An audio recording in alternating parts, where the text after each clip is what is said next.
Good evening, ladies and gentlemen, and welcome back to the European Racing Series Grand Prix. This time we are in Singapore. I'm Ben Rag McConnell, and joining me, as always, is David Fossetti Tate. How you doing? Does he know Howdy, he's brother. there he He is. does know he's muted. He's just figured it out.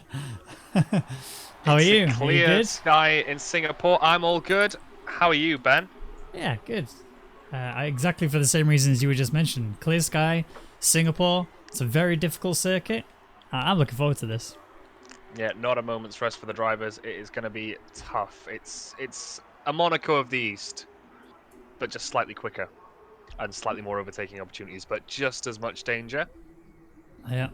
Yeah, exactly. And it is one of the hardest circuits, if not the hardest circuit. And I don't mean in terms of doing a singular lap around. Whilst it is quite long to do so, it is actually a very long Grand Prix. I think it's the longest in terms of time Grand Prix on the circuit than any other circuit, than any of the Grand Prix. Sorry. And it's definitely not an easy one, to say the least. You know, there's so many opportunities where it can go wrong. The softs will absolutely get destroyed on this circuit. So realistically, you're looking at a mediums to hards, ideally. Some people may go for a two-stop strategy, potentially. If you was in their shoes, what would you do? I would wait for the inevitable safety car and play it by what happens there, to be honest. Strategy goes out the window in this place generally because of the constant danger of a safety car. As Kagan comes out first onto the medium tyre, so it looks like that strategy call probably is the right one, although I think it might be a bit early to be going out on those mediums. You probably want to get a few laps in on the hard tyre first, just to work your way into a rhythm. Yeah. Again, it goes back to what I was just saying. If you are going to do that two-stop strategy, then fine. You know, you can do your mediums now and go two softs later. But if you're going to do the single-stop strategy of going from mediums to hards, you don't want to be on mediums now. Let's be honest. You absolutely do not want to do it now. You're only going to get one set of mediums for the qualifying. Kagan, I imagine, is going to qualify on the softs. I guess we'll have to wait and see what his plan is. But a lot of people on the circuit are actually choosing to go for mediums. There are a couple of people who have gone on hards. Those that are on hards right now suggest to me that they are going to try and qualify on the mediums, and it doesn't surprise me to see that both the hards drivers are currently trying that. Yeah, not at all. Generally, if you do see someone on the hards early on, they're going to switch to that medium because that one run that counts, that one at the end with the maximum grip and the maximum track evolution is the one you're going to want to run the compound you start in the race on. But Kagan choosing to run the medium early, and let's take a look at his lap as he goes through turns 1, 2, and 3. A quick complex in succession that can easily take you out of qualifying with a corner cut early on. But he seems to have got around it pretty okay. Onto the main straight now through turn 4. And a little chink. I don't know if that's turn 5. We're going to call it turn 5. Breaking down into turn 6. Your main overtaking opportunity on this circuit takes it nice and wide over that exit. Into 7. Nice and tight. Not taking too many risks so far on this lap. And not looking too fluid through that section, it has to be said. Not quite built up that rhythm yet. Into a nice slow and technical part of the track as we head onto the Anderson Bridge. Very tight bit of track, and now the hairpin into our second sort of long run. Maybe a chance to overtake if you're really cheeky and really brave. And then we're into the real meat of this track, the 90-degree corners under the bridge and through a couple of chicanes into the end of the track. Let's see how he takes these. Really attacking those curbs. Getting nice and close to that outside wall. Into the underground section. Very nice, attacking the curbs as much as you can. That's where the time is. Into the final section. A nice double apex to end it off. Just a quick downshift. He does invalidate. Yep. That's the danger. 137.2 though. That's a very good lap on the medium. I think there is time to be found in that middle section though. He seemed a little bit hesitant and maybe just lacking a little bit of confidence as Pentathlux puts in a similar time but on the hard tyre. And Luke does even better but on the hard compound. So good start from the racing points. Again, it kind of shows a little bit of weakness there for Kagan if he was struggling to do that lap time on the mediums, and these guys are chucking in hard times that are almost the same. In fact, like you said, Luke, who actually chucked in a faster one, and then he got Hypers, who's chucked in a 1:34.756. Mizzo, right there on the back of him, 1:35.326, a half a second separating them as it stands. This is getting hot.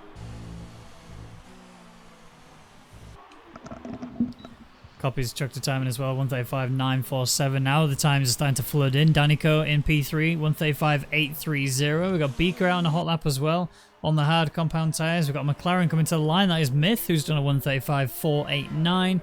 That's only putting in P3 for now. And we have a Williams of Rainbow about to start a hot lap. Yeah, Hyper's immediately putting his mark on the European Racing Series. First run in, and he is half a second quicker than anyone else. Which, let's be honest, we probably expected, knowing the pace of the guy.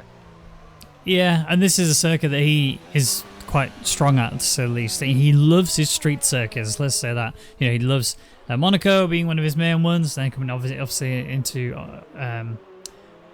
Hungary, and obviously you got the same here in Singapore. Even Baku, to be honest, he quite likes as well, and even a bit of Canada. But you know, he just seems to, I don't know, it just seems to click for him when it comes to these street circuits. He can make them really work for him. I mean, clearly he's dominating right now. 1:34.746, sorry. Good time already. Yeah, I'm going to quote Pastor Maldonado here. He was asked in a podcast once why he was so good around Monaco. His answer was short and it was simple. He said, big balls. And I think that might be the case here as well. Yeah, definitely. Brownie's out on the softs. Spicy's also out on the softs. He's done a lap already, has Spicy, 1:35.115. And now this is interesting. Brownie out on the softs is kind of concerning. Why is he doing the soft tyre run this early on? It would suggest that he's only going to do a soft, although he has invalidated, so his lap time will not count anyway. It's just, again, a question of what is his strategy going into the race? Yeah, it may be a case that he's just not got access to that hard tyre, and he's probably just having a couple of runs on the soft, so probably abort later on in the lap. But yeah, Spicy looks like he has followed through with that. He's currently in P2, but yeah, not the ideal tyre, I would say, for the race. Now, I've had a very interesting weather update coming into this race. Apparently, It's going to be a full wet race. Well, that would indicate that we need some softs on these guys ASAP. Yeah, I mean, that might be why, I guess, the guys are going on the mediums so early, so they could chuck on some softs. If they've gone for the harder tyre allocation, obviously they won't have as many softs as they would normally get. So I'm going to go out on the mediums first, just do a lap or two on them, switch over to the softs, and then start chucking some lap times in, would kind of explain what is going on. And Hypers, doesn't surprise me that he's doing those lap times, on the medium tyres. I want to see what he can pull off on the softs, but yeah, going into a wet race, if any of these guys haven't seen the weather update and have actually chosen to go for a dry setup, that is going to really do them over. It's going to be a busy day for us, I think, Ben. Yep, a little bit. And the safety car. The safety car, yes. The crucial element. Kind of brought in, I would say, midway through this game, to be honest, because it was non-existent before this recent patch. And it has played such a crucial role in the last few league races. Everywhere, in every league I've seen. But I think now it's at a point where it's actually quite accurate. Like, if you was to see these crashes in real life, it's pretty much there. You know, you would see a safety car. In some cases, you'd actually see a red flag, whilst they cleared it up. So I think, you know what? Fair play to them. This is one update that I think that they've really pretty much nailed on the head, and I quite like it. I like the volume of safety cars. It really does, kind of going back to what your point was earlier, it does kind of throw the strategy book out the window on some of the occasions, but again, that's only down to the drivers that you're racing with. If they're consistent and clean, you don't have to worry about that. You just focus on the race strategy at hand, but you can't even chance it. That's the other thing is, there can be a safety car at any race, not despite the caliber of driver. So yeah, never really count them out, but we'll see what happens.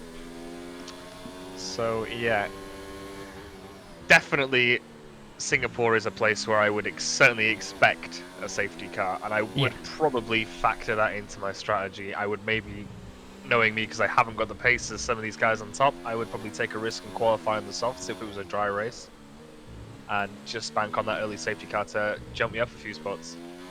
Well, but yeah, no such problem because we're going to have a wet race. We're going to have a very exciting wet race. And I think it was RNL last year. I had such a great time driving this thing in the wet. It was amazing.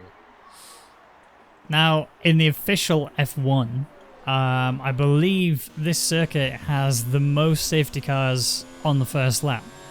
I think a large percentage of this race has consisted of safety cars so early on. So, yep, I'm expecting to see one. And to be honest, I'm actually looking forward to it. I want to see how these drivers react to the situation. Obviously, they can only really choose one tyre compound at that moment in time, but whether or not they can actually handle the car in the wet conditions, whether they choose to underfuel their car, or whether they're just going to stick the normal race fuel. You know, these all these little mechanics, they really dictate how good a driver can be. And Mizzo's out there on hot lap right now on the softs, trying to smash it in. Myth is also out there. I think Hypers might be a little bit further ahead. No, he's not. He's further back. I'm taking a brief look at Kagan. We spectated his first lap. He's clearly gotten out of the wheel and given it to someone else. Because this is night and day a different driver, attacking the corners, drifting through. Not the hesitant Kagan I saw on that first lap. It's really throwing caution to the wind, but I think he has just aborted his lap. I think he was more just chucking a lap time in and making sure that it actually counted. Just chucking the banker in, which I'm hoping for his sake is the case. But he's done 4 laps on these mediums, and the best he could conjure up was a 1:37.425. It's a little bit concerning, to say the least, about what his pace is. But Mizzo, he's done a soft time. It's a 1:34.498. And he's looking pretty solid. I'm waiting to see Hypers, who's coming up to the line in just a second, right behind a Haas driver who's just starting. And Hypers will undoubtedly go pole.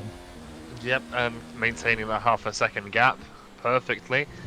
Well, place your bets now. Who's going to win this one, I wonder? Well, I mean, it depends. I mean, he is super fast, don't get me wrong. And normally you would say, well, easily Hypers. But now that we've got a full wet race, I don't know. I've not seen Hypers race in the full wets I don't think ever, actually. I can't actually remember the last time I saw him do a full wet race.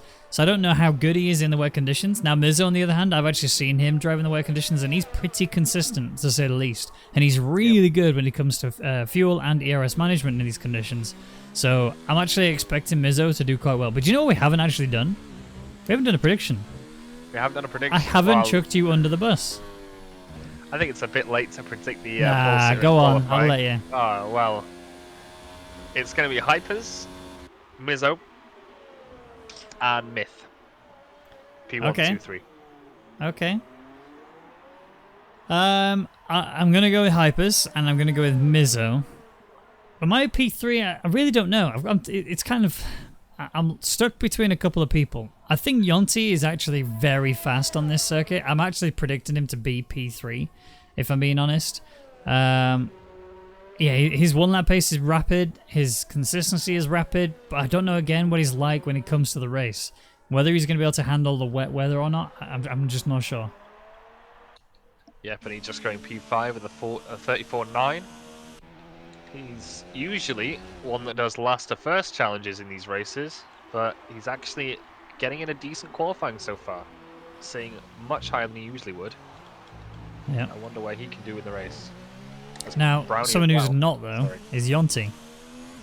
Look at his invalidations. He's invalidated every lap he's done so far. Granted, he did have a disconnect earlier, and he did rejoin quite late after that.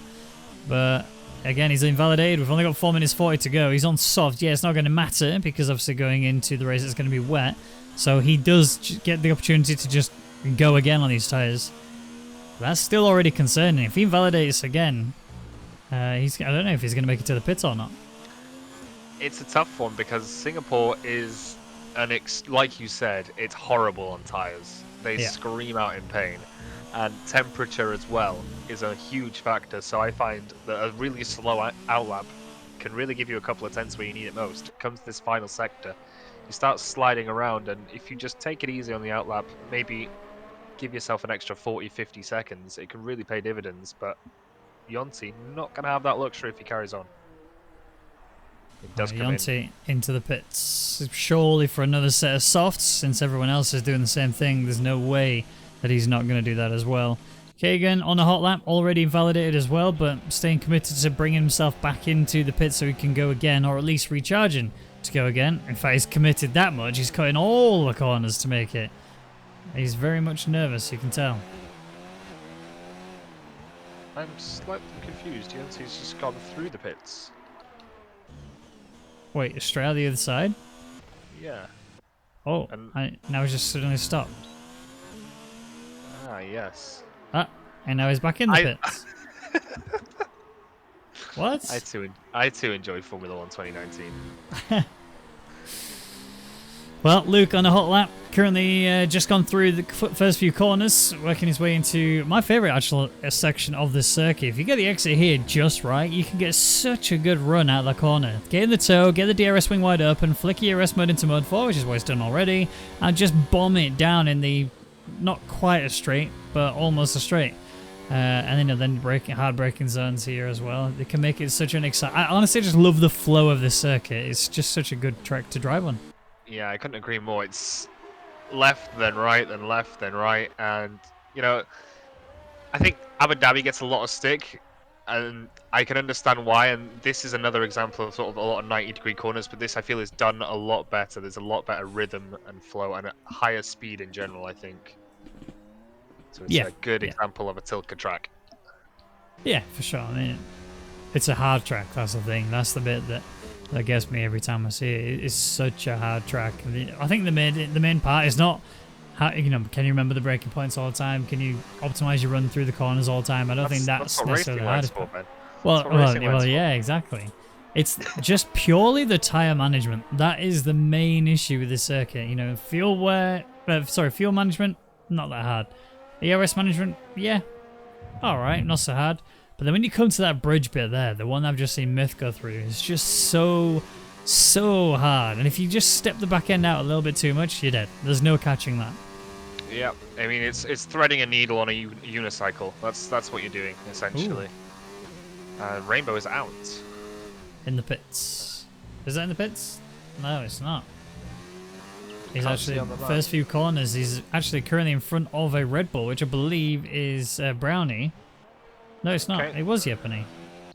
Migrating host, so he's disconnected. I'm not sure.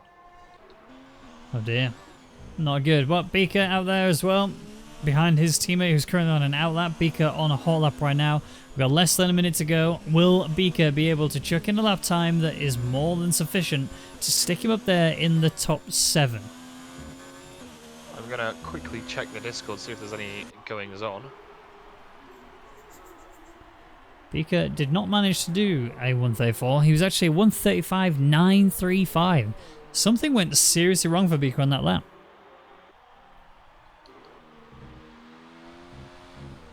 Nothing in the Discord, no rehosts or anything like that, to my knowledge. I'd be surprised if we were at this point, to be honest. However, Hyper's currently out on a hot lap. This is for his final run. Mizzo in the same boat, but much further around the circuit. We also have, who's that? Danico, I believe, coming to start a hot lap. We've got Racing Point behind him as well, which could be Pentalox. It's not, because he's actually, crucially, invalidated already.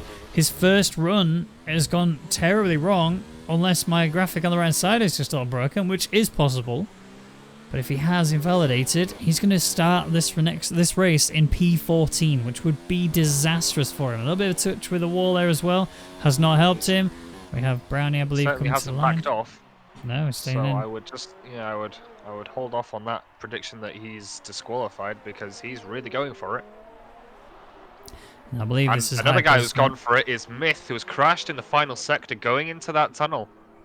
Yep. He has hit the wall hard, and that is his chance. But my prediction's bang on target at the moment. Here comes Yonti to cross the line and to start a hot lap. I'd have thought that we'd already done. I don't know how he's able to start his hot lap, but he is. He's going for it.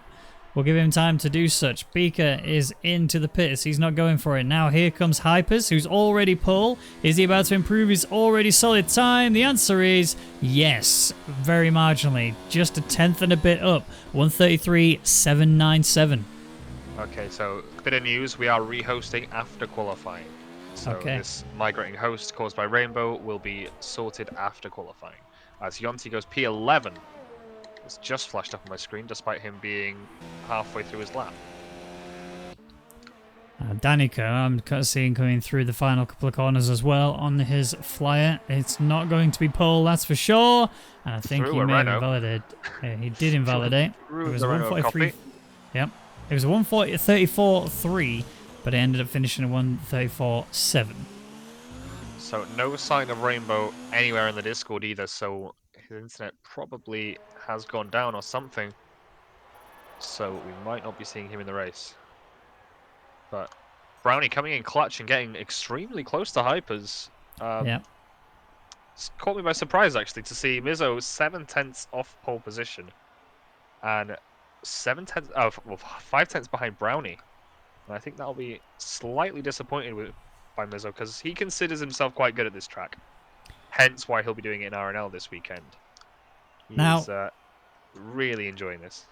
Yeah. The rundown very quickly is Hypers P1, Brownie P2, Mizzo P3, Myth P4, Spicy P5, Danico P6, JC P7, Copy P8, Yepany P9 with Luke rounding out the top 10 and Yonta getting best of the rest. Then Rainbow, if he can make it, will be P12, Beaker P13, Kagan P14 and Pentalux will be last place as he couldn't get a time on the board in time. Now, like you said, pretty sure we're going to have to re-host here. Yes, we are. We can see it already. So bear with us. We'll play some music. Oh, man, that is a very wet circuit. I've just seen how wet the circuit actually is. This is about to be... Oh, Rainbow has rejoined? I see him in the top right. Oh, now we are rehosting. All right, guys, don't go anywhere. We'll be with you in just an una momento.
it's hard to describe this track really. It's quick, but it's also tight. But it's not going to be as quick today because obviously these immensely wet conditions, which from what I hear, gonna slightly drop off to the intermediate conditions. Whether that's going to facilitate a tyre change, I'm not too sure because obviously the track's going to dry naturally.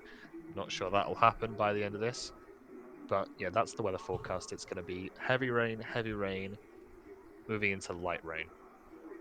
Yeah, I mean, it makes for very interesting racing, especially from our perspective. It makes it easier to commentate. It's just, again, whether or not there's going to be any battles or not, I think we will be seeing quite a lot of them. It's just, again, that they're holding of the cars, keeping themselves alive, not burning the wheels away completely, and just managing that ERS and fuel load.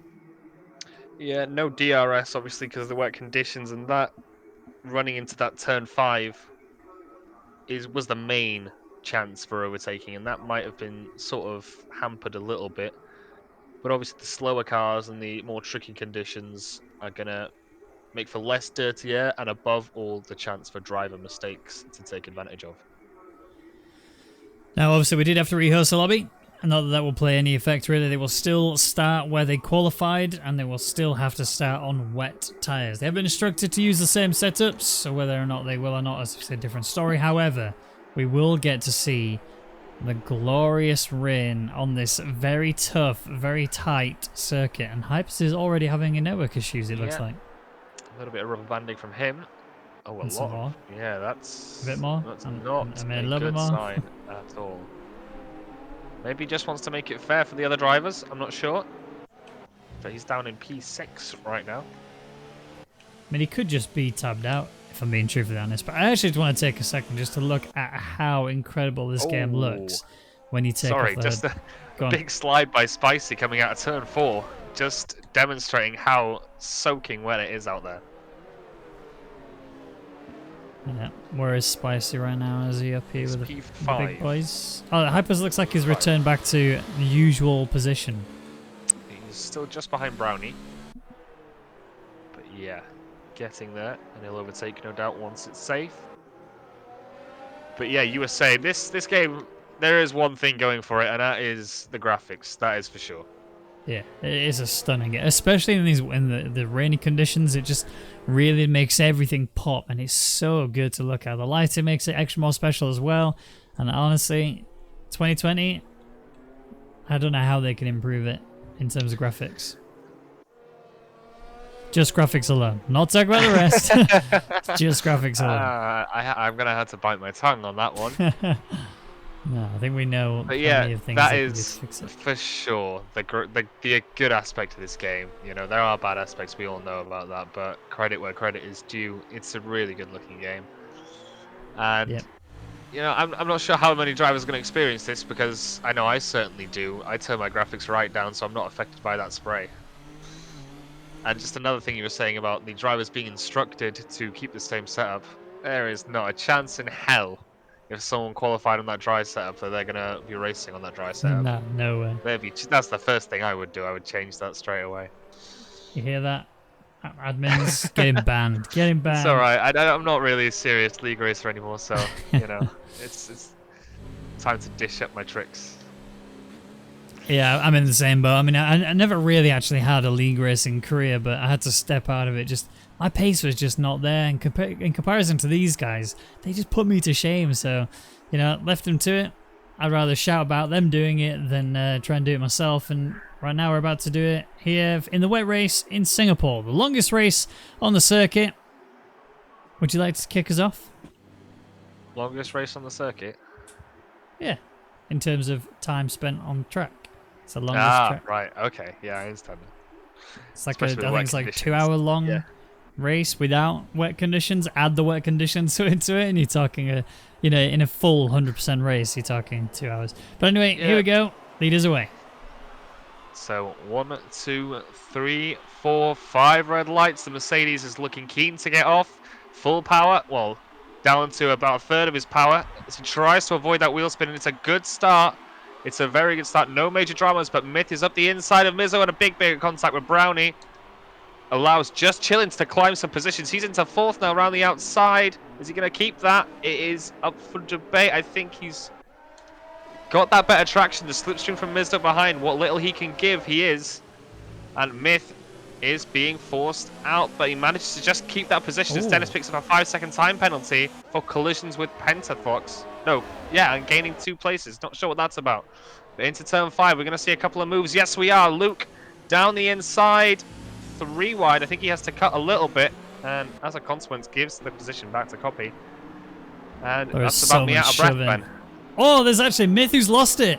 He's rotated his car out of the way poorly. I don't know if there was contact or what, but he is definitely losing places down to second to last. And the only reason he's not lost to Rainbow is because he had an issue going through turn 1, 2, 3. Now Luke still fighting with Yonti. Yonti is trying his best to make up for a poor qualifying. Is that Dennis?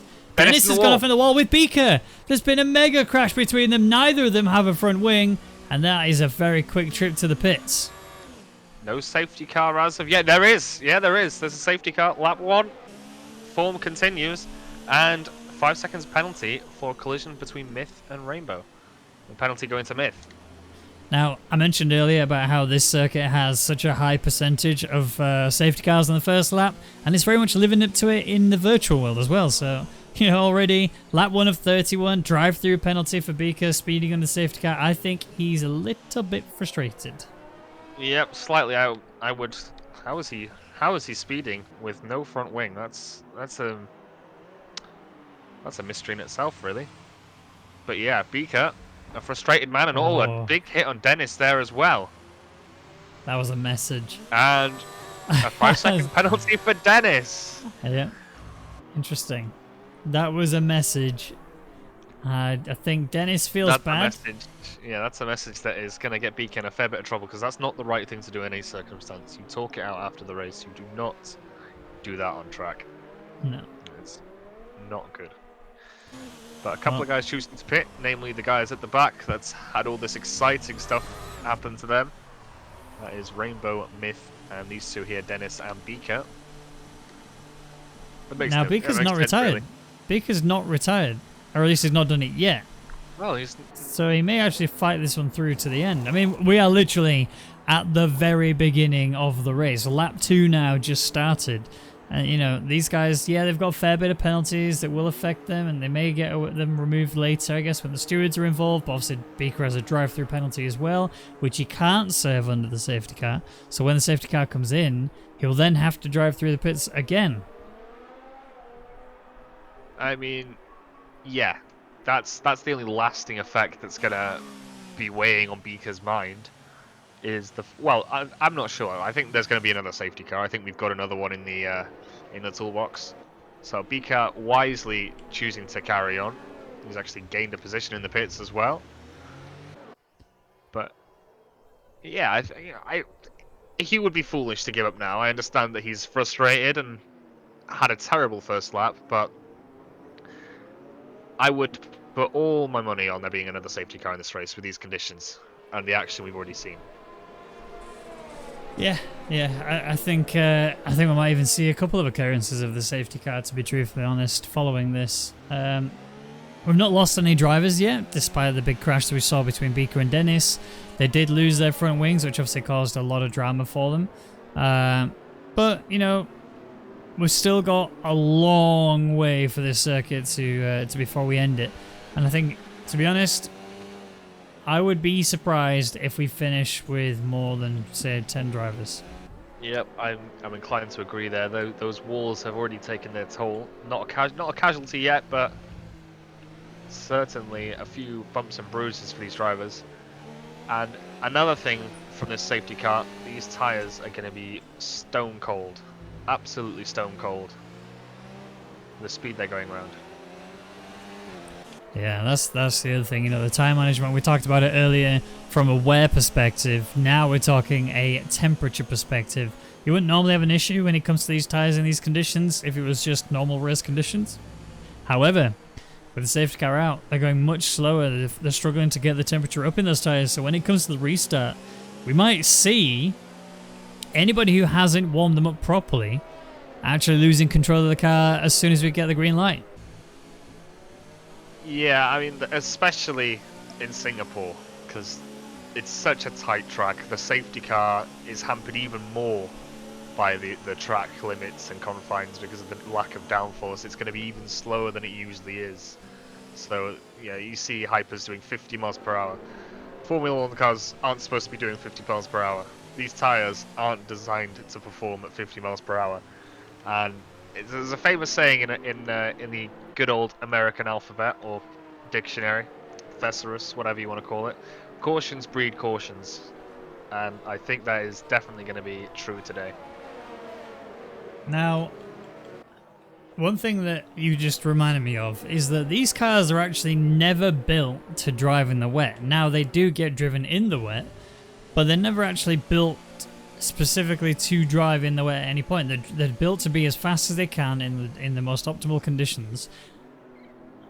And yeah, you know, you're fighting a wild beast in the rear. They've got a lot of torque in these cars. No traction control on any of these drivers. Wouldn't surprise me if we saw a lot of rotation when the lights go green. Yeah, I'm seeing Yeppe working those tyres as much as he can, especially the rears, the way he's moving the steering wheel. He's really trying to kick that rear out and just maintain temperature. He is someone who's maybe taking the right approach as the safety car does decide that it's coming in this lap. He might be in a better position than others to maybe put that gas on slightly earlier as Luke picks up a 5-second penalty, which will obviously be revoked if he's got footage. Yeah. Alright, well, safety car's pulling away. Hypers is now starting to back the pack right up, get himself ready for a solid restart. Now, ideally, he would want to restart around about here, but he's waited a little bit too late to actually start backing the pack up, and now we are gone. So Hypers has restarted this race. The race is about to go green. Brownie's actually got still a solid start. No real surprises there from anybody. Nobody was caught out, it looks like. And I'm looking towards the back of the field, see if anybody has had any mistakes made. I think everybody's caught it quite nicely. Beaker's still in the back of Myth. Now remember, Beaker does have to come into the pits and serve a drive-through penalty. Dennis is actually struggling to take even turn 1, 2, and 3. He's losing time already to the rest of the grid.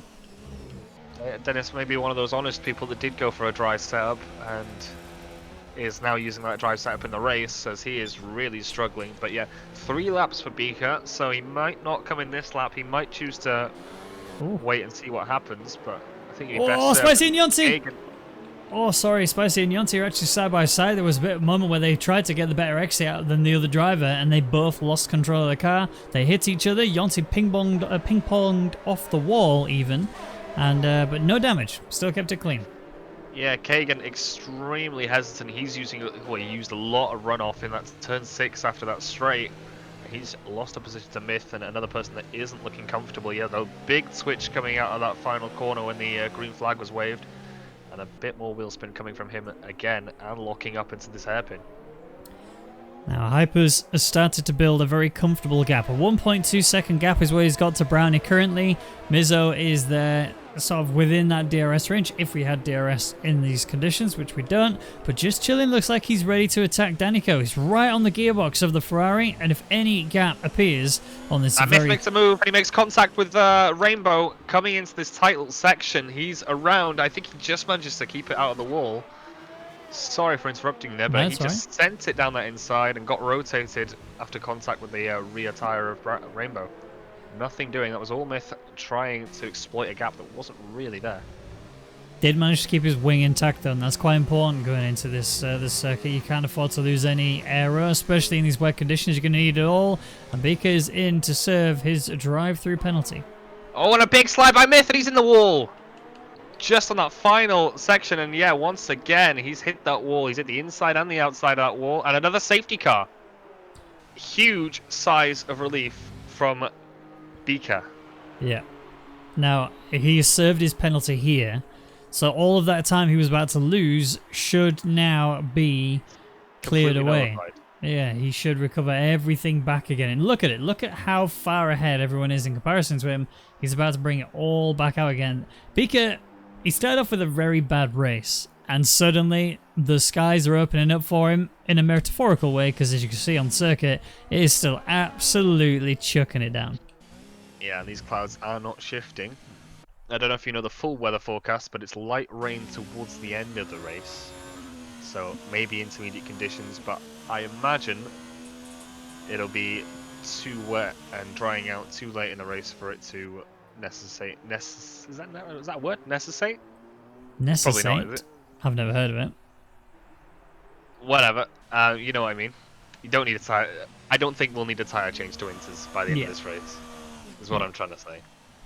Yeah, yeah, absolutely. That's the benefit to these wet conditions. You don't actually have to swap tires if you don't want to. You know, wets will still drive in these conditions. Again, though, it's like going from softs to hards when you're on a dry circuit. The difference it can make between wets and intermediates. You know, if you have got the intermediate tires and you're not in a swimming pool on circuit, you know, the intermediates will actually pull off. And I'm looking at the track right now.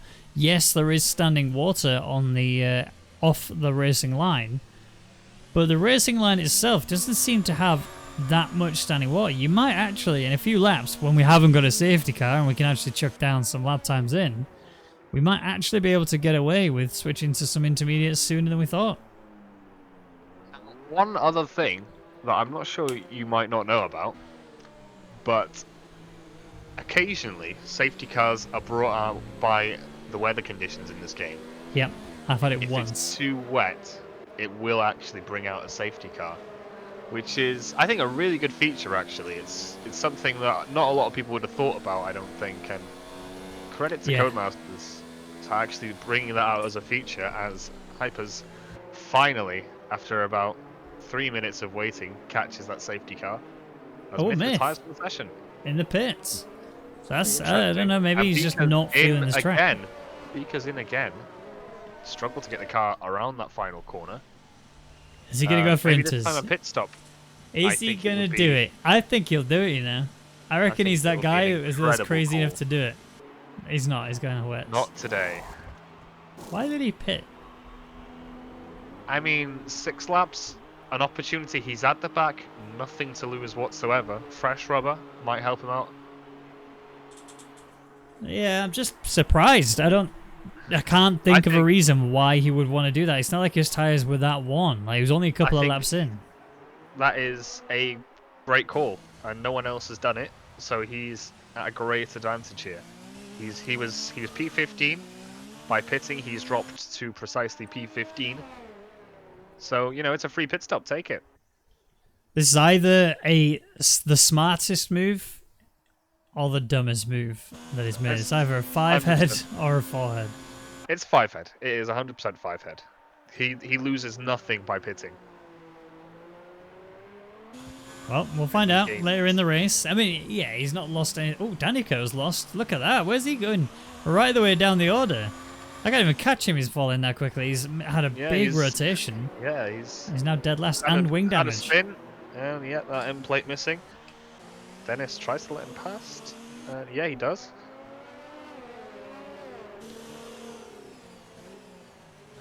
Whether Danico will be allowed to keep all those sessions. Spicy, 5-second penalty for ignoring yellow flag. Oh dear. That will probably get removed. I mean, you're in the safety car, you can't really pass anyone, let's be honest. Plus, if the driver behind is not moving, but yeah, it's not a great deal you can do. Yonti leaving the session.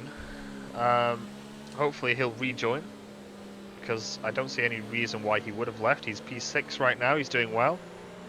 He's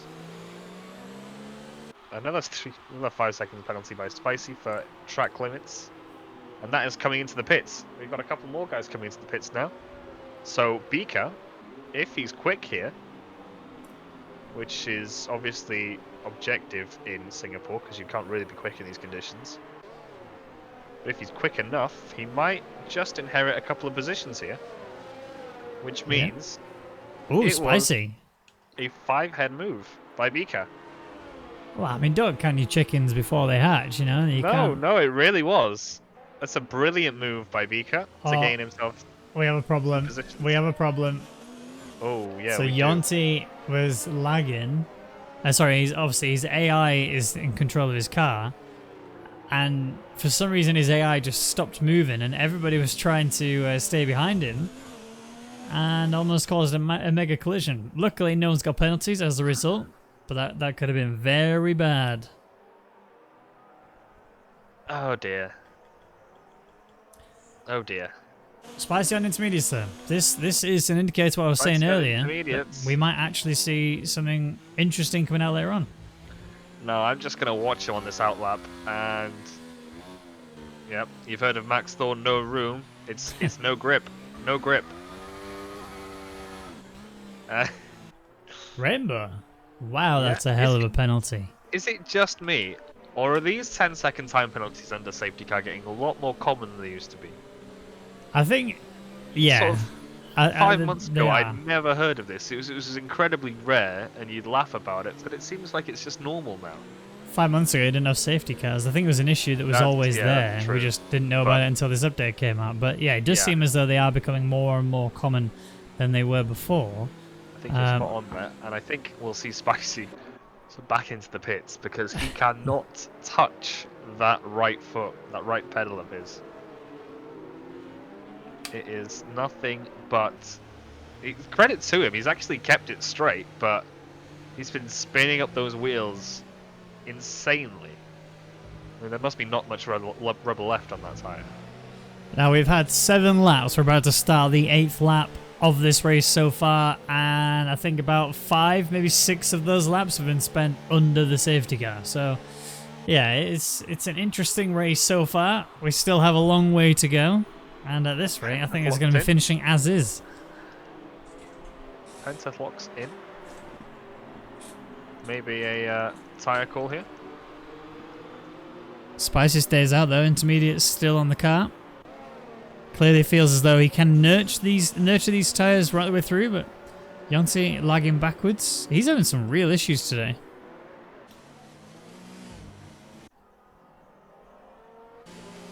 Oh, yeah, Dennis slid back through as well. He's back into PA again. So Yonti in a great position if he can hold it for the actual race. Dennis bringing himself back up to P9 as well after a pretty rough start. Looking at the position changes. 7 places gained for Dennis, 7 places gained for Kagan, 9 places lost for Spicy. Yeah, but Spicy could be on the 400 IQ strat. Just looking at the rain coming down. Oh, he nearly comes right into the back of Danico. Danico slows suddenly for the corner, and Spicy unable to get the car slowed down, and just look at how much he's sliding out there. Surely he does not think he can actually do a full speed lap with these tyres. He does know that he's in Singapore and not Japan, right? He's not... You can't Tokyo drift around this circuit in a Formula 1 car. It just doesn't work. The tyres will get destroyed anyway. You know, now you're driving it like this. Yeah, granted, your rears will be nice and cozy, that's for sure. But the grip levels will be non-existent. Although they're non-existent even on fresh inters. Safety car in. Its lap. So Spicy had his opportunity to go back onto the wet tyre. He's chosen not to take it. Let's see how long he lasts. Well, let's go back up to our race leader, which is Veloce Hypers. Now, we saw that he had the restart last time, and it was nothing that surprising, to be truthfully honest. But this time, he's decided to back off much earlier than he needed to before. Dennis getting a 5-second penalty for extending track limits. That will, again, probably be removed. So a lot of the finishing positions will be provisional until the stewards get a hold of it. But we will see. As the safety car is making its way to the final 2 corners, Hypers prepping for that runaway. Is Brownie going to catch up this time? Is he actually going to stay alongside him as he did before? Or is he actually going to size up and overtake pretty early? There goes Hypers. Here goes Brownie. And here we are with the restart. Yeah, it depends how much grip's out there. Obviously, to brake early, you've got to have maximum confidence around that final corner. And I don't think he had that. And he doesn't pull out a gap as a result. And it is one long snake with Yonti and Dennis going side by side into turn 1. And Luke having a little look in there. No change in position, though, as a bit of a bump. Luke's around the outside of Dennis. He's actually going to get this worked if he can keep the pace right alongside of Dennis. He might actually have this going into the right-hander, and I think he does. Dennis is still sticking it through with him as well. They are going side by side, and Dennis with the defensive drive, but Luke, he properly went for it around turn 1. Yeah, I'm really not sure if I'm watching NASCAR or F1 with these overtakes. It's bumping and grinding everywhere as Spicy has dropped to the back of the field. Yeah, On those those intermediate intermediates. tyres are not working for him at all, and Luke's struggling to get his car working as well, as Yepany was about to attack him due to a mistake made from the Racing Point driver. Stays as he is for now though, P10, no changes for the meantime. Again, no DRS because the track is far too wet for any of those sort of moves. Luke's made a mistake into the wall. That is a broken right wing. Are we going to see another safety car? I would hope not. Nope, the yellow flag has been cleared already. We are racing again. But look at that, Luke down in dead last now with damaged wing. His race is about to get permanently destroyed. Yeah, honestly, I don't think this track will get back to DRS safe conditions for a couple of days with the amount of rain that's coming down. And Kagan's into the wall. He's dropping now, but he's kept the car going. A bit of damage on that, well, a lot of damage on that left front. I think that's probably red on the left-hand side. And yep, slowing up those cars. Danico goes for a dive. Has this pentathlux, great bit of opportunistic driving. Around the outside now. Brilliant driving by the Racing Point. Not getting held up by that slower car. Yep, Hyper setting the new fastest lap there, 158.430 after the restart. Kagan into the pits. Spicy will get in that position, and I wouldn't be surprised if Luke also goes into the pits as well. Yepany on Dennis, trying to attack him. I think Dennis is missing a left end play, it looks like, from my amateur eye.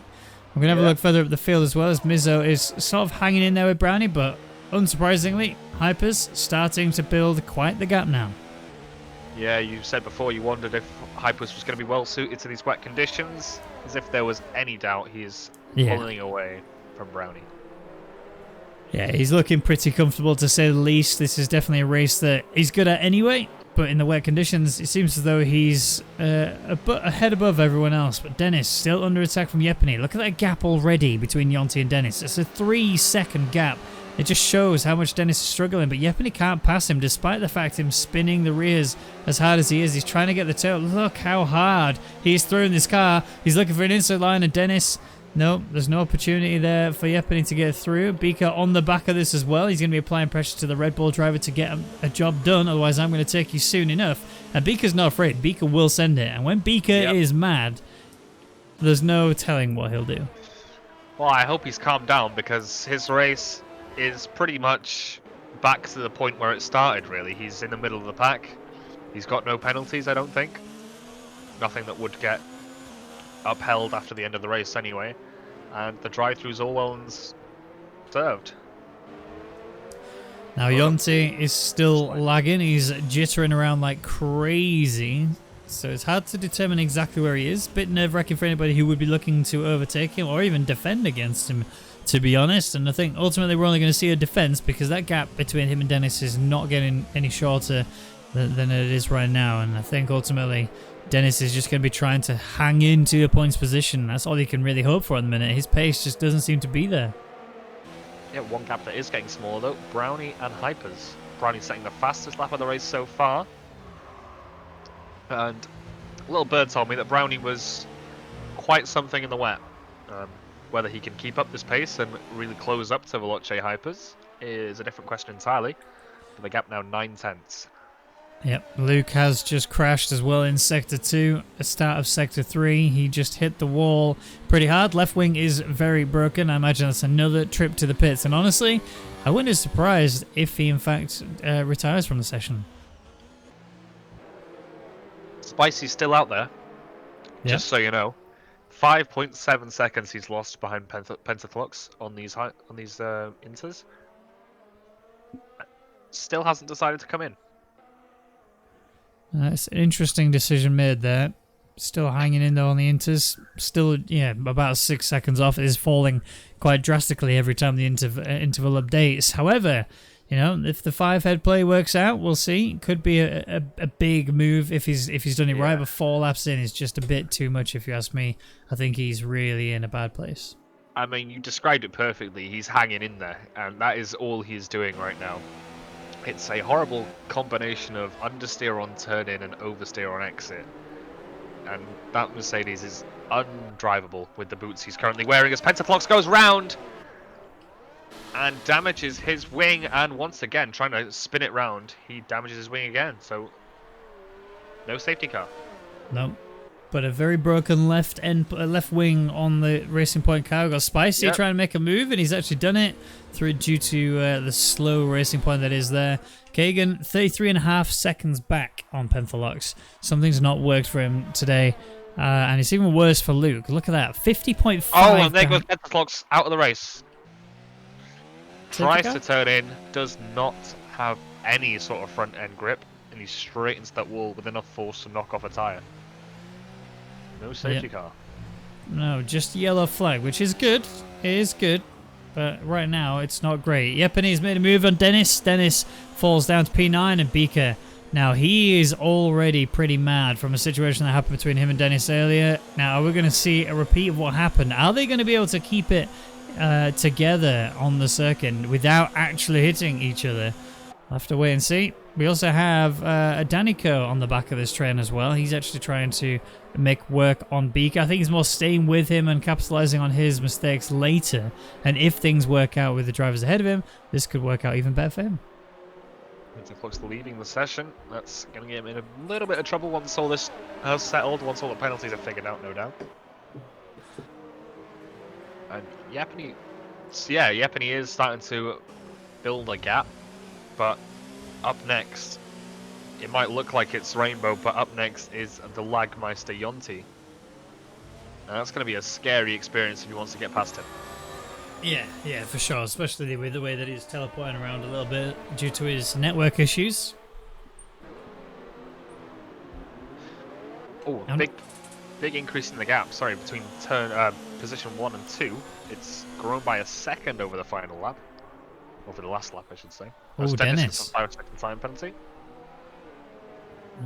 Yeah, that's not good for him at all. I mean, he's already had a couple. I imagine that some of them may be removed. That was another 5 seconds, which means he hard cut something. He is struggling on the circuit. Go on. Sorry, the barrier in, I think it's the turn after the second straight coming into sector 3. The barrier has bugged out. Oh, at least it looked like it bugged out, and it was sort of lying in the middle of the track. Oh dear. We'll keep an eye out for it. I do want to give a little bit of a shout out to Just Chillin'. He has had a pretty solid race. He had a really good start. He managed to fly down the outside in towards turn 1, made a couple of positions as a result of that, stuck to the back of his teammate, and he's still there. I mean, yeah, he's 3 seconds away from his teammate, but he's 1.3 clear of copy, and I think P4 position right now. P3, 4 for Alfa Romeo would be great. Yeah, just an update. I want you to just spectate someone as they drive through Sector 3. That bit after the tunnel, one of the Armco barriers is come dislodged and is pointing into the track. So there is even less space out there than usual. I'm on board with Luke. Run me where it is. It will be, you know, the tunnel bit, the dry section, the corner. Leaving that, you'll see it now. So on the right side here, or yes. No, it looks fine there on the right side. Oh, yes. Yeah. Yes, I see it. Oh, that's not good. So, that is not good. Slightly less room than you'd expect there. And I think Malachi Hyper's coming through now for the first time. Might get a little bit distracted by this in a track that requires maximum concentration. His eyes might just wander here. Oh, what's that? Oh, what's that? Everyone's going to be seeing it. Everyone's going to be nervous about it. It's very obvious to see. Has it caught anyone's attention? No one's making mistakes as a result so far. But Yonti is really fighting his car, along with Yepany. I've seen these guys spinning their rears so hard on the exits. It's like their ERS settings are just too high. They're trying to burn some away, but they're actually burning more fuel than they would be if they were using the ERS mode instead. This is very interesting. I mean, Yonti is fighting the laws of physics as well as the car at the moment. He's flying all over the place on my screen. And Yepany is going to really have a tough time. And I think his sort of central nervous system and his heart's going to have a tough time when he gets close to the back of that Haas. I've just been told that apparently, according to the drivers, somebody in chat has checked one of the drivers' POV, Just Chillins, and that barrier is fine for them. It doesn't look like it's stuck out at all. So maybe it's a spectator glitch, or maybe worse still, more entertaining still, would be that maybe what we can see is correct and they can't see it. And if they hit it, that would be tragic. However, Biko and Danico, they have been scrapping for a little while. Biko looks like he's really starting to fight the car a lot more than he wants to from before. And as a result, this is allowing Danico to close in, although he has a bit of a wobble himself. He can't attack just yet, but Biko will be looking very hard into his mirrors. Well, Yepany, the more flying out of the two Finns at the moment in his battle with Yonti, closing in corner by corner as he gets a huge burnout coming onto that second straight. And it looks like Yonti's being slightly held back by Rainbow here. I'm just going to check if he's got damage at all. Does not. So Yonti clearly quicker, but held up by the Williams. And it's all playing against the hands of Yepany. This is a very close little scrap that's going down between P6 and P7. That barrier is still looking pretty out of shape for me. I kind of want to see someone go through it just to see if it's actually our screen that's bugged or if it's theirs. But at the same time, if it turns out that it is actually sticking out like that and it causes them to crash and die, that would be so sad. And so fastest lap by this man here in P3, Mizzo. He has finally opened his eyes, smelt the coffee, and realized, hang on, I'm going to have to catch these guys if I want to win this. It pulls in the best lap of the race so far. Right, Mizzo still working on Brownie. Brownie 3 seconds off of Hyper's time right now. And I would be surprised if that gets any shorter anytime soon. I think it's only going to grow as Hyper's is very comfortable on this circuit.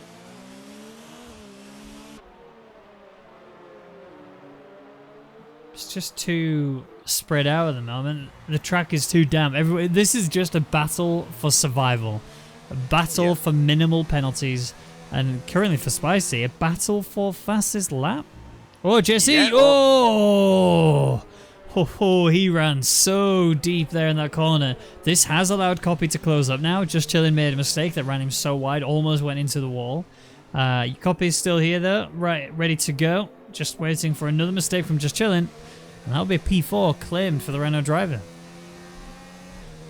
Yeah, I mean, the philosophy for overtaking for me around this track would be wait for them to make a mistake. Just put a bit of pressure on where you can.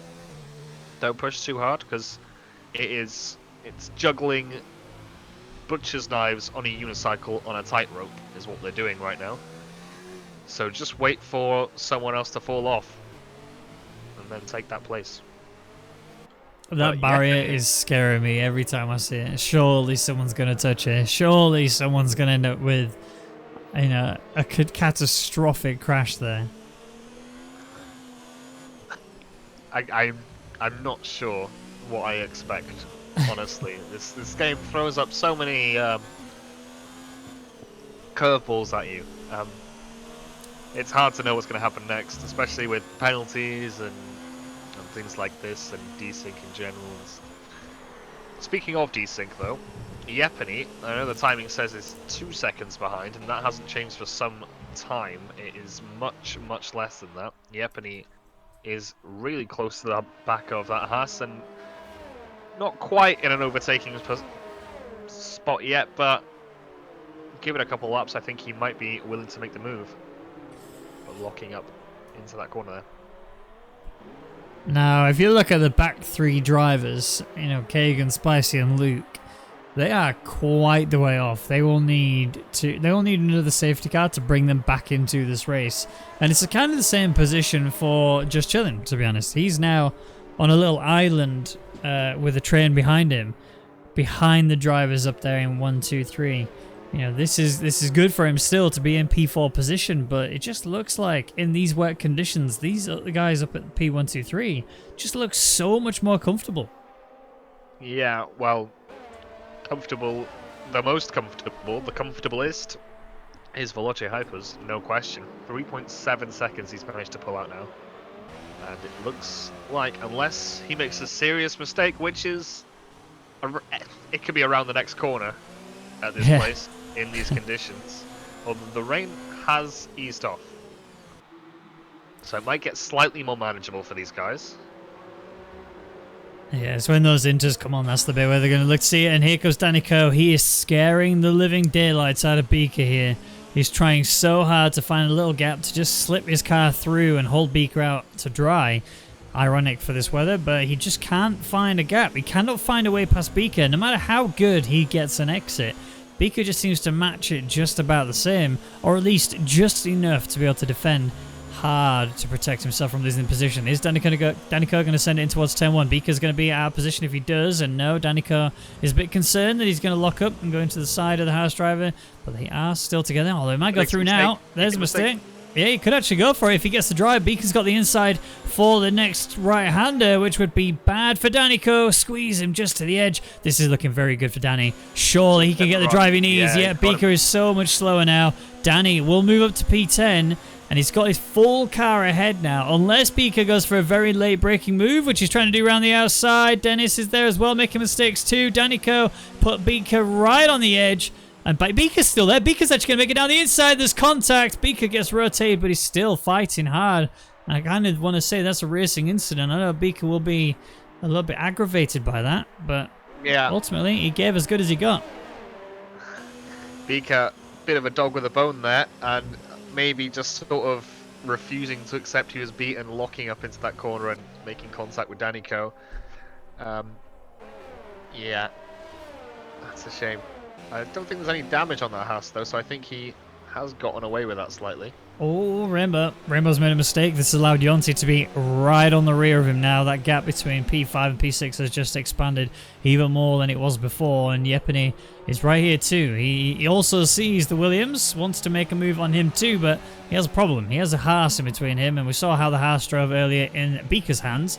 How will that fare off when it comes to this? Although the car ahead of him is merging with the floor, sidestepping left and right, teleporting backwards and forwards. Now this is a scary time for Yepany to go for an attack, and he might go for it here. Oh, here comes Yonti into the pits. Yonti comes into the pits. Is that time? I mean, 16 laps on that wet tyres. Yeah, I can sort of. I would probably say so. However, with the rain easing off like it is, it might just be worth holding off a little bit. Yeah, he's gone inters. Okay. Dennis also going for that decision. He's serving a 5-second time penalty and getting a new wing at the same time, but he's going for inters. Luke also another guy who's gone onto inters, and who is actually quite close to the leading pack despite being a lap down, so he might be able to get a fair comparison of the grip levels here. Yeah, he's very much in that lead pack. He's just kind of stuck behind them, albeit he's a lap down. So he's just trying to just hang in, just like I said, see how good his pace is in comparison. But now the fact that Yepany and Rainbow are out there on the track, they have not yet pit. Well, Yepany has, but 11 laps ago. He may need to, well, he probably will need to come in again soon, ideally to chuck on some intermediate tyres. If Yonti feels comfortable, he should actually be able to pass both of these guys. Yeah, I mean, I've been watching Luke this whole lap, and it just looks like he's got so much more grip coming out of the corners, crucially. There's nowhere near as much wheel spin as we were seeing by some of these guys on the wets. And he just picks up a 5-second penalty as I'm watching him. I think he jinxed him, that's all you. You hear that, Luke? You can put that in your verdict. You raise appeal. Well, I got a penalty because Falsey jinxed me. Rainbow's still struggling. Here he is. Look at Yepany. He's ready to go for it now. Is he going to try it? No, surely not. No, he's going for a cutback. Rainbow goes deep. Now we're going to see if that barrier's there or not. All right. No, we're not. Yepany's still there. Actually has a better run into the corner. This will allow him to gain the position. Although Rainbow's sticking alongside of him. They're going to be fighting right the way through. But I think Yepany, yes, he has. Up to P6. A very good battle of affairs there between Yepany and Rainbow. Although surely Yepany's tyres are near the edge. Here come race leaders into the pits. Yeah, Yepany maybe slightly too focused on the overtake and not the bigger picture there. He should have come in for some inters there, I think. Yeah, for sure. Maybe got the undercut on Rainbow.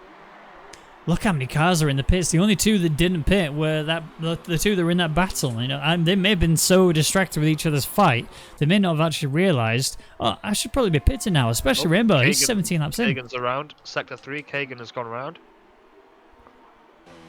He's so aggressive with that car. Nice. He's absolutely throwing it everywhere. I mean, look at the temperatures. They're very high up there. You can see on his dash in the 90s, which for wet tyres, you know, 90s on dry tyres, you think that's not really that bad. That's pretty optimal.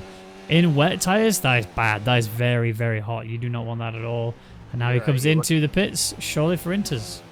You're looking for about 60 or 70 on the wets, and speeding the pit lane as well.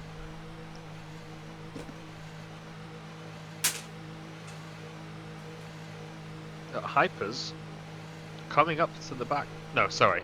No, never mind. Ignore that. I was gonna say Hypers coming up to the back of Rainbow, but he's not. But by the end of this lap, he might be. He might well be. Yeah. Super quick, super confident. Just look at the circuit. In terms of standing water, I can't see any. So this is now, I would definitely agree, absolutely intermediate tyres weather. So now Yepany and Rainbow, whilst, yeah, they gained a position earlier on Yonti, you know, well done for that. But you're going to lose so much time by staying out on these wet tyres. Look how much pace Hypers has just eaten away from both Rainbow and Yepany. Just, you know, main difference there being the tyres. Obviously, you could apply a driver skill to that as well, and that will show. Yeah, well, it'll close it pretty quickly, but not that quick. Oh, speaking of losing time, just chilling down in P8 now. The double stack from Alfa Romeo has really, really punished JC.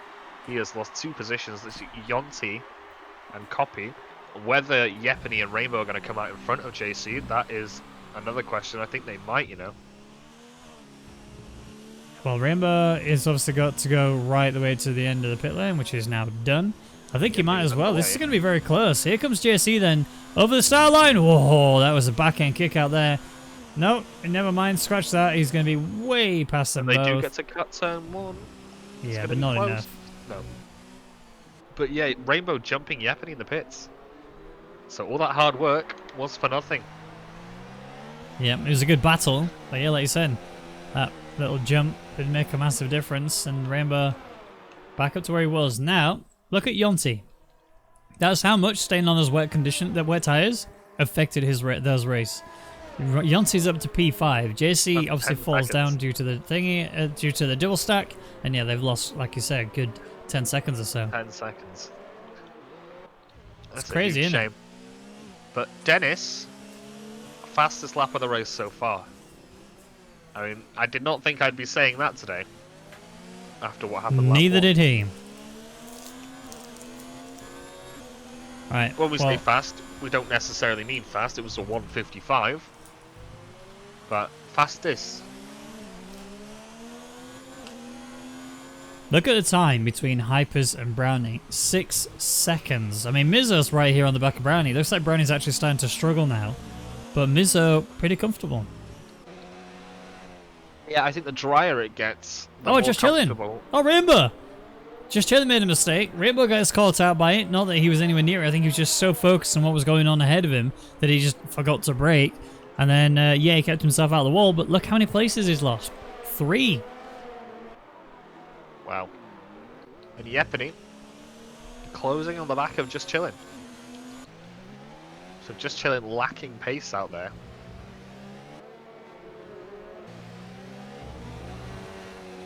I wouldn't look too far into that, at least at the minute. I think he's just making too many mistakes is the honest issue. I think his pace is there. I think he's just getting a little bit too greedy, trying to close up the gap between him and Yonti, knowing that he got screwed by the pit stop strategy. That obviously does play a major factor on anybody who's trying to attack this circuit. You know, if you're in these wet conditions, if you've been double stacked, the negative mindset that you get from that really puts you on the back foot.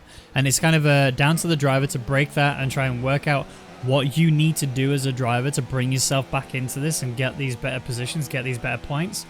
And yeah, he's clearly struggling to break that mentality. Yeah, I mean, JC's been, well, I wouldn't say he's been slow, but he has been under pressure by Copy all race long. He has not had anyone in front of him that he can sort of cling to. It's simply been him holding up a couple of guys.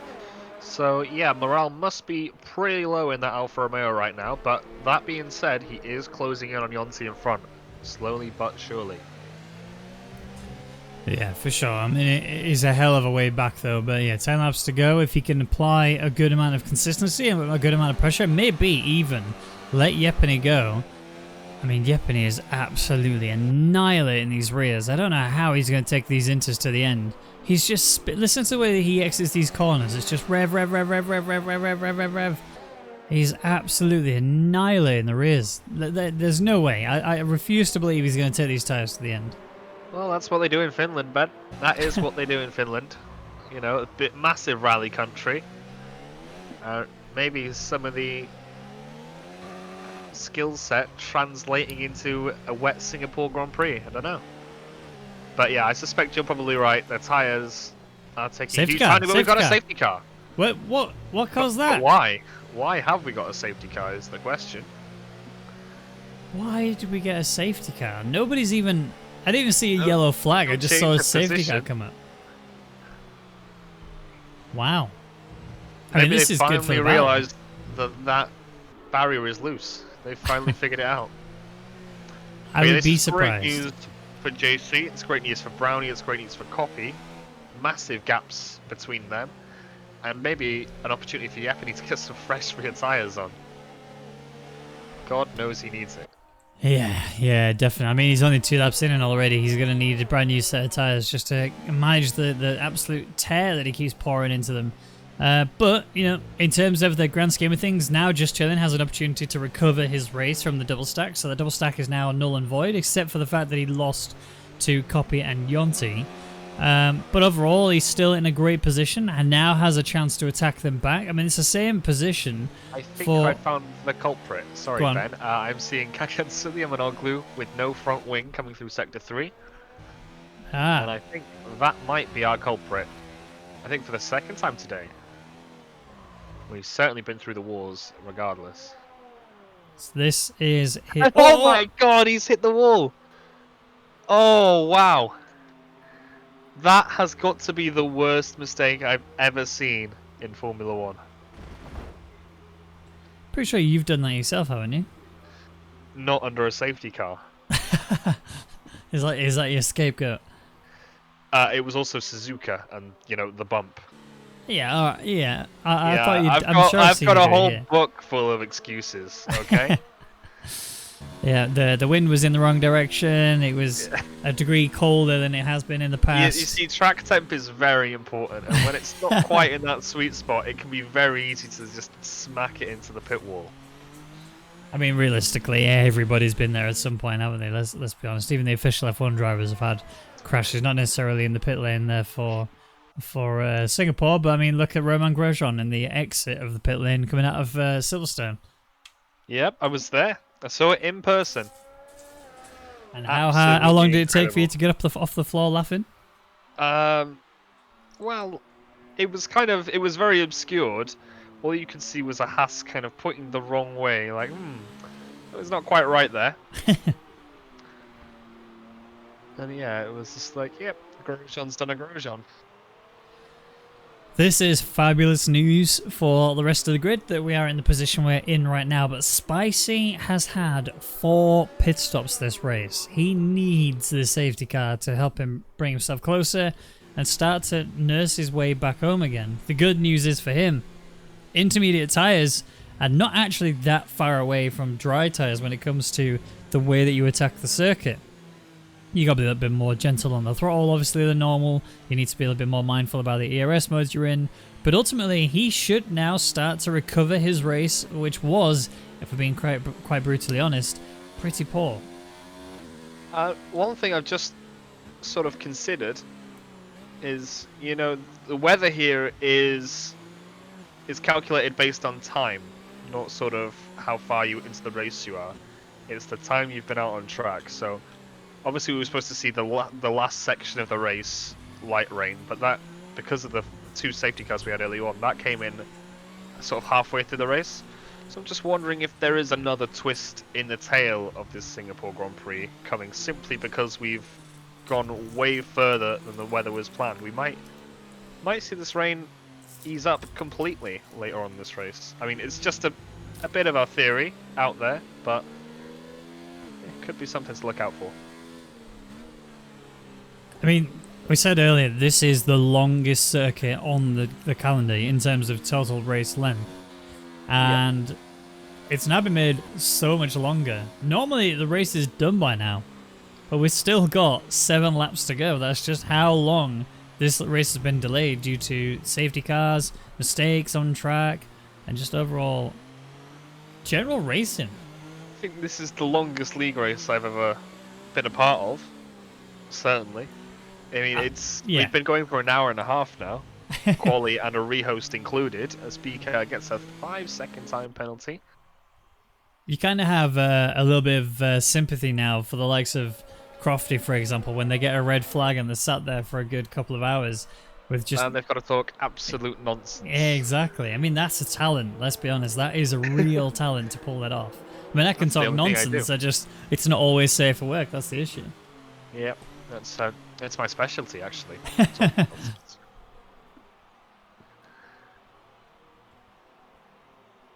I was about to start talking about the gaps, but then I realised it was still a safety car and it doesn't really matter. I mean, you could mention Luke's gap. Look how far back he is to the driver that's already in P12. I mean, I believe he was a lap down, so he's obviously unlapped himself, and he will be on his way, cautiously, I can imagine, but to the back of this long, surprisingly long group, actually. We've only lost 3 drivers. And I completely agreed with you at the start of this race when you said there was going to be less than 10 at the end. I think it's a credit to these drivers that they've carried on going. They haven't rage quit. Yeah. I mean, a lot of drivers, a couple have. So Myth, Pentaflox, and Kagan. Well, Kagan properly binned it. Yeah, I'm not sure if it was actually a rage quit or if it was just an actual mistake. He did leave the session, so yeah, it was a rage quit involved at the end. I think that was more of a, whoop, time to go. Time to Alt F4 this. I'm going dark. I'm appearing offline and everything. Unplugs it completely. He's gone into the dark web just to try and find somebody to help him mask his identity and no longer exist. Yep, there's a new passport and everything on the way, I would imagine. Burn his fingerprints off so he can go through airports without having any issues. Hey, he gets recognised at the airport. Hey, you're that guy. I knew that guy who crashed. That would be so heartbreaking. So, Luke is pushing as hard as he can, and he's not really catching this safety car up. No. This is such a difficult track in the wet. He's really not making much inroads. I'm interested to see how much fuel people have got. Whoops. So, with the safety cars, I imagine they'll be running a deficit to begin this race. But with the safety car, it's only Brownie, Yepany, Brownie and Yepany that are still currently running a fuel deficit. Everyone else is positive on their delta. I honestly, I reckon it'd be about 5, maybe 6 laps of fuel built up because you're saving so much. You can't deploy it on the track in these conditions. Yeah, I mean, if you do just choose to run rich, I guess you would sort of maintain it, maybe even burn a little bit, but you're hardly even on the throttle, so you're not really applying that much fuel mix to it, you know? So you're still, I guess, conserving in that respect. It's just how much fuel do you need to go to the the end of this Grand Prix? Yeah. You can literally hit rich. If you could manage your car in these wet conditions with rich on permanently, you could run rich to the end of this race. Well, yeah, I'm not surprised that Yepany's running a fuel deficit because just look how much he's been spinning up those rears. He may well have been in rich. Well, Brownie's in the same boat though. Unfortunately for Luke, safety car's coming in this lap, but Luke is still half a minute away. Yeah. And I think he's also being limited by the in-game speed limiter because the safety car's coming in. He can't be driving too quickly. I think he is still. I think he's fine. I think he's actually good to just run away, but I mean, the issue is he's more walking. Hypers is backing up the field a hell of a lot, which is good news for Luke. as he really pushes to get to the back of this field. You got a feel for him. He's never going to make it. That's just how far back he was, sadly. But Hypers is the one who dictates the restart of this Grand Prix, and he's decided the moment is now. He's off. Brownie alongside of him. He's actually pretty close than we expected. Hypers cuts 10-1 quite drastically. I'm watching for Just Chillin', who's very fired up and wanting to recover his race. He's on the back here of Gionti. I don't think we're going to be seeing any overtakes coming into it, as I've just seen Yepany losing the rear a little bit there, coming in towards turn 1. He's kept it in the pointing in the right direction, at least for now. But Sector 1 yellow flag. Who is that? Spicy. Oh, it's spicy. Yeah. What's happened to him? He's not got wing damage. He must have just lost the car. He must have dropped the car on the exit curb of that final corner, I think, and just pirouetted around. So that is Luke. He has gained a position, and he's only 12 seconds behind. So he's done slightly better out of that safety car than maybe we thought he had. Now, Just Chillin' is very much looking to recover what he had before. You know, P4 was a great starting position for him after the first lap had ended. He had already claimed a couple of places. You know, Luke is actually working his way back into this grid. He's actually not that far away now, in comparison to where he was before. You know, if you were talking this a normal race now, you'd be like 11.6 seconds. That's so far. But right now, this is the closest he's been for quite a while. But Yonti on the back of Copy on the back of Mizzo. Mizzo still trying to stick with Brownie, but Brownie struggling to keep up with Hypers. I am just in awe of Yepany here. He has no... He gives no F word. He's just on the exit of a slow corner. He just maximum throttle. It's insane. I mean, as a car owner, you would be wincing in pain every time you saw him drive this car on the circuit. Anyone affiliated with Pirelli, just look away. This is the most gruesome scene you could possibly imagine, as Spicy gets a 3-second time penalty. But yeah, Luke seems to be pretty quick in these conditions. He is gaining a lot of time on Dennis behind. Yep, indeed. But still keeping an eye out for these battles that are happening, but starting to break down, a little bit, as Brownie's lost the tow range on Hypers. Honestly, Yepany is locking up into every braking zone, accelerating like crazy on the exit of every corner. He's just, how is he able to manage the car in this way? His car must hate him. Yeah, I don't know. And it's not like it's an effective way of sort of getting out of the corners either. It's costing him time as well. Yeah, a lot. I mean, at the same time, he can't really pass JC right now. There's just nowhere to attack. He's not getting the exit speeds that he needs to. He's got cars ahead of him as well, so he runs the risk of just, speeding into the side of them if anything goes wrong, despite the fact he could do the same to the car he's trying to pass. And, ultimately, you play the long game in these conditions. You gotta wait. People will make mistakes. We saw Just Chillin' making mistakes earlier. He almost hit the wall on a couple of occasions. And Yepany's just going, oh, well, I haven't done that yet myself. I just wait, I guess. Yeah, the battle of the Germans is certainly hotting up. P2 and P3, Mizzo and Brownie. Mizzo finally starting to deploy some of that ERS on the first sector. He's been in 0 for so long during this race, and he is at the moment as well. But he's starting to sort of kick it up into overtake and maybe start to have a look at this P2 as something he's going to have to really fight for rather than rely on a mistake. Indeed, right.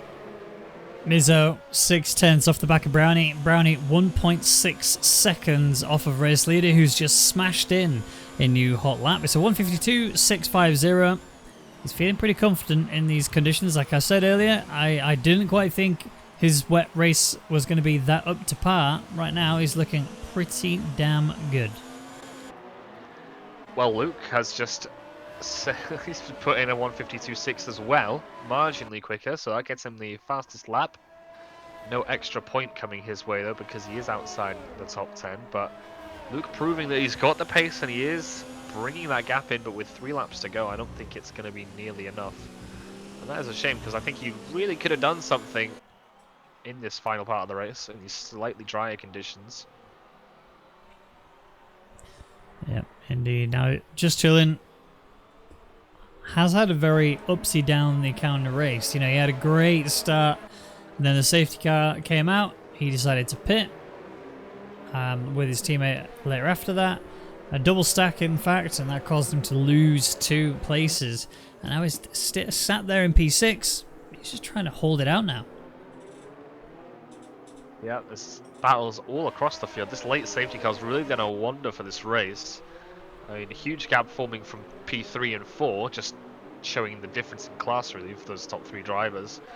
But it looks like Danico is holding up a couple of drivers here. Beaker, who's unable to get close, and is also holding up Rainbow and Dennis here. So I'm told JC didn't have a double stack. He in fact had wing damage, and that was what caused him to have such a slow pit stop. I don't know which I would rather have. Would I rather have a double stack, or would I rather have a wing replacement? You know, that both of them would destroy your race. I think the double stack is longer. It depends. The double stack really varies because it's super inconsistent. You could be. There was a case I think in RNL. I think it was Absinthe. Oh no, Absinthe retired, and then Nicholas Longue's pit crew just didn't come out. They were just facing the garage. So it's up to the gods how long this double stack would take and how long you need to leave clear before the double stack effect sort of cancels itself. The animation resets, but yeah, there's no way to put an actual time on it because they're all in different stages of their animation, if you want to get technical. But Rainbow getting really close to the back of Beaker, almost touching him, and on 2/10 is the gap. Yeah, I mean, it's a solid battle for P9. There's also a crazy battle for P4.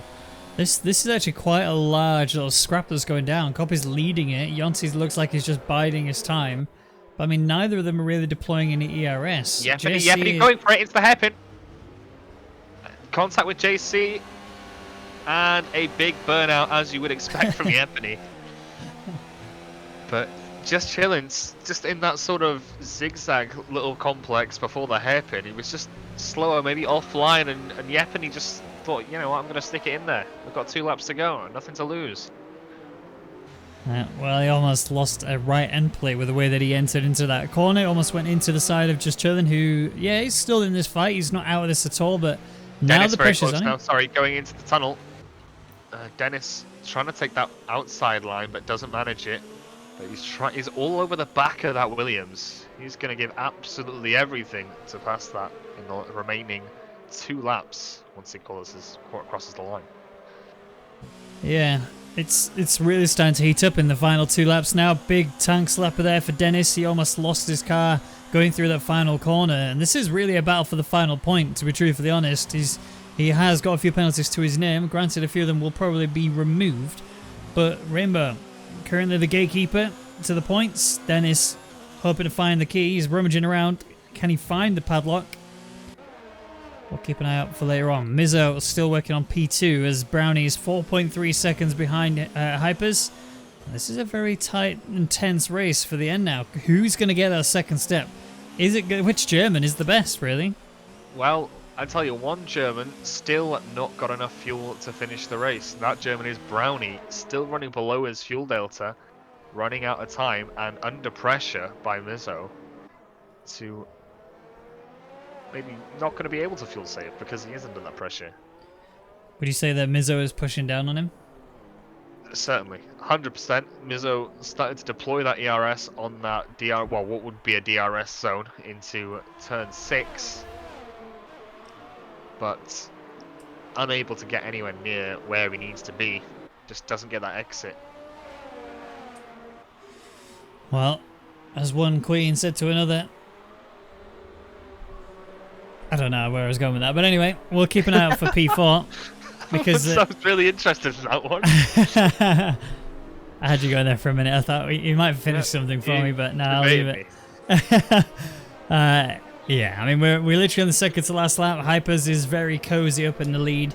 Ultimately, as long as he doesn't make a mistake, he will pretty much take this to the end and get those 25 points. Now, in terms of the fastest lap, he's also going to gain that too. It was actually going elsewhere for a long time in this race, but Hypers after that safety car restart, has chucked in a beautiful lap time, which has allowed him to now secure that fast lap point.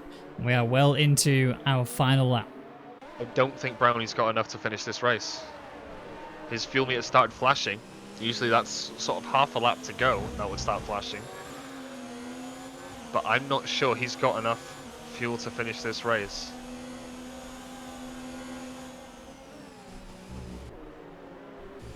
It will be very, very tight, and I think Mizzo, if he just hangs in there, might be in for a really good surprise. I wonder if Mizzo's got the Bohemian Rhapsody just in his head right now.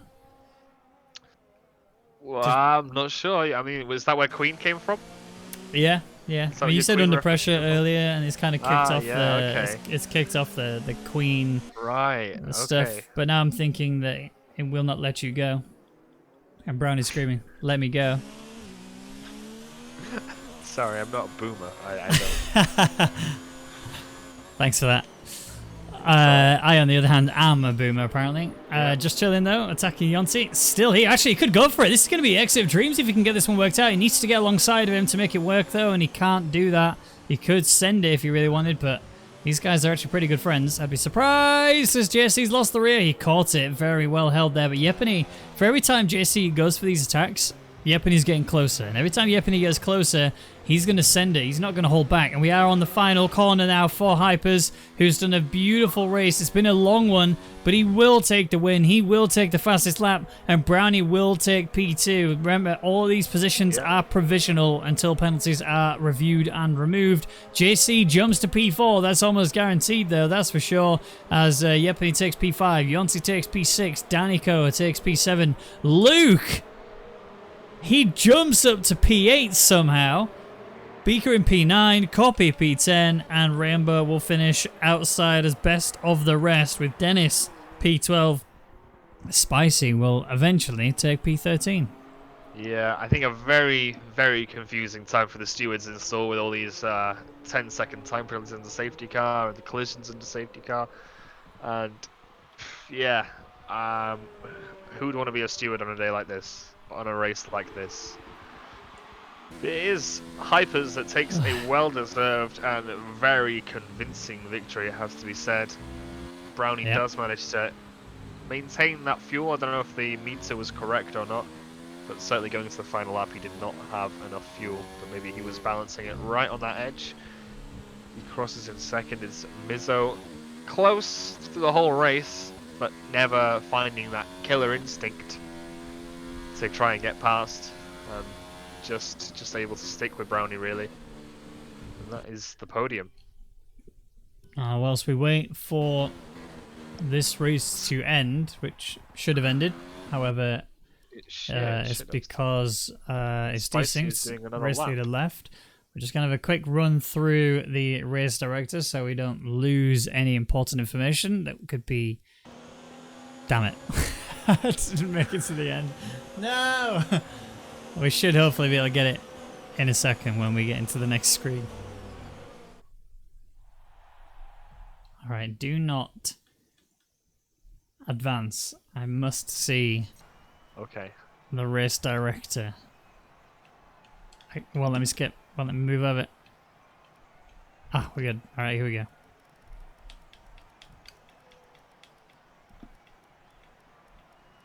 Just very quickly going through them for the benefit of the stewards as they need this information.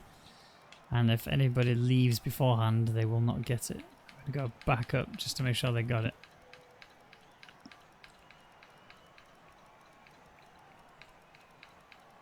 Because I know they asked for this the other day, and I forgot. But the rundown provisionally. This is before any penalties are brought into account. Before the stewards remove any, sorry. So Hypers did get the win. That's pretty much guaranteed. He didn't get a single penalty. Didn't do anything wrong. The top 6, realistically, look like they'll probably stay as they are. However, there are some penalties that need to be removed. So Hypers, Brownie, Mizzo, 1, 2, 3. Just chilling P4, Yepany P5, Jonty P6, Daniko P7, Luke P8, Beaker P9, and Copy getting the final point, with Rainbow getting best of the rest, with Dennis, Spicy being the only other drivers to finish, with Kagan, Penthelox, and Myth all DNF from this race. But final question then for you, Mr. Fossetti. Who's your driver of the day? It has to be the main man of the event, Veloce Hypers. Oh, I thought he was going to say the same thing I was going to say, but that's fine. No, a convincing win from start to finish. Didn't put a foot wrong and was head and shoulders above everyone else. Now, realistically, the main driver of the day for me has to be safety car.